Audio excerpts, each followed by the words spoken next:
Hi, this is Gail Nettles with Beaded Jewelry Diva, and today I'm going to take you through a quick walkthrough of my new tutorial, which is called Intro to Bead Embroidery Components.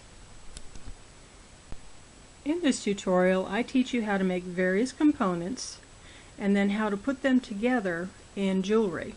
And what's kind of neat is that each component, since it's made separately, is extremely fast to work up. So you can make a necklace like this in very little time compared to if you were going ahead and creating a necklace that had all of this at once. Another idea for using components is to make a pendant. You saw the necklace in the first one, but here's a pendant that you can make with all kinds of fringe. Put it on a necklace and you got a really cool piece of jewelry. Everyone loves fringe, so of course I have a Fringe 101 in the tutorial.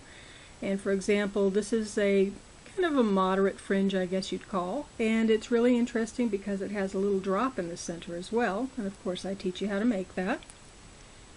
Here's another one that I teach you to make start to finish, so you know exactly how to do all the edging work for it and how you can go ahead and put on the crystals, and some hints about when you go ahead and put on those crystals, something to look for.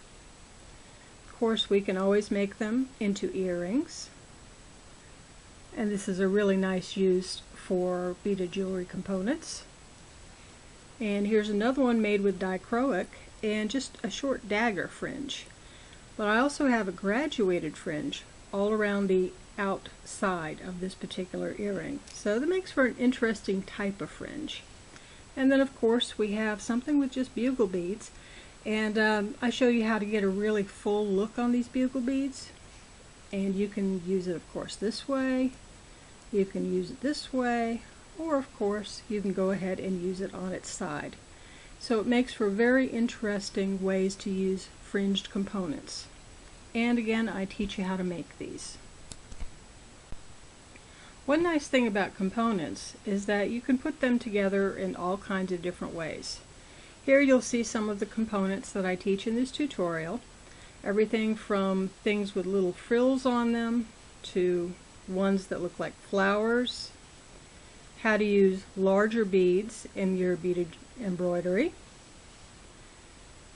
using crystals, and doing all different kinds of fringe work. So all that is covered in the tutorial. Now you can do all kinds of things with components.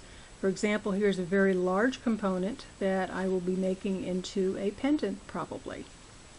Here's one that I have made into a pendant, and this one is actually rather freeform. This one is a little bit more symmetrical but bordering on freeform, and this is a rectangular agate cab. And then of course everyone's favorite, ribbleys. They give so much sparkle. There you go, just a few items that you can go ahead and make with this tutorial. I really think that you'll like it, and if you've always wanted to get into beaded embroidery, this is a good first step on how to make components and then how to use them in jewelry. Once again, this is Gail Nettles with Beaded Jewelry Diva, and thanks a lot for viewing. Bye.